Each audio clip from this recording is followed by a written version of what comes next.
É uma situação sempre complexa falar de ética e corrupção no Rio de Janeiro, porque esse é um dos principais males do Rio. O Rio, assim, no meu modo de ver, o desvirtuamento da ética é o que tem levado problemas complexos que a gente está vivendo hoje de segurança, domínio do tráfico, da milícia. E aí o ponto, Quintino, assim, para resolver a ideia de corrupção, na verdade, o caminho inicial isso é a gente empregar transparência.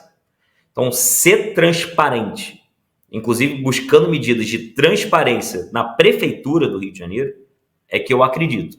Hoje, a prefeitura do Rio de Janeiro, ela não é um local transparente dos seus contratos, ela não busca estimular a transparência. Eu sei que a Câmara dos Vereadores também, ela é colocada como, salvo engano, a Câmara Municipal do Brasil mais transparente, digital, mas se você for olhar no final das contas na prática, ela não é muito transparente. Então, buscar medidas de transparência é importante.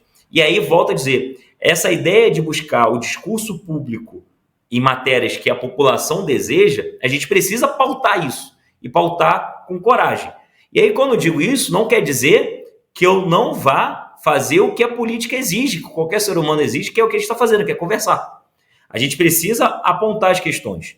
E aí, apontar de uma maneira muito bem encaminhada, mas com a ajuda da população.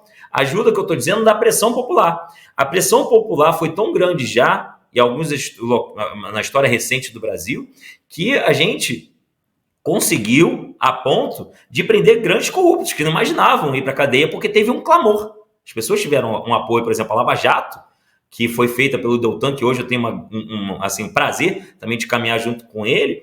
Ele foi ali junto, foi uma pessoa encabeçando que teve um apoio. Eu sei que o Ministério Público não precisa do apoio popular, não é isso. Mas o clamor popular foi importante para a gente tentar, pelo menos naquela época, seguir e mostrar que é possível combater a corrupção. É um caminho difícil, tá, Quintino? Quando eu falo assim, parece que eu não estou achando que é fácil, não. É um caminho complexo, mas é um caminho que a gente não pode desistir. Eu quero morar aqui no Rio de Janeiro e eu quero morar num outro Rio de Janeiro, um Rio de Janeiro melhor. Um Rio de Janeiro em que a gente tem orgulho de ouvir dizer que as pessoas querem vir para o Rio, a gente tem orgulho de falar que a gente é carioca e mais do que isso, a gente tem orgulho de falar, poxa, meu irmão, o meu sobrinho, o meu tio, o meu pai, a minha mãe, ou eu mesmo, eu quero sair do Rio porque eu não aguento mais isso aqui. Eu não aguento mais ouvir isso de amigos meus e de conhecidos falando isso. Então, a gente precisa morar no novo Rio de Janeiro. E aí precisa saber que isso vai trazer, inclusive, aspectos que eu já tenho certeza que são riscos pessoais. Mas eu estou muito ciente quanto a isso. Quando a gente toma ciência dos riscos, a gente atua, e atua com coragem. O Rio de Janeiro hoje clama por coragem. E a gente precisa ser corajoso a ponto de defender as pautas que são importantes para o Rio de Janeiro.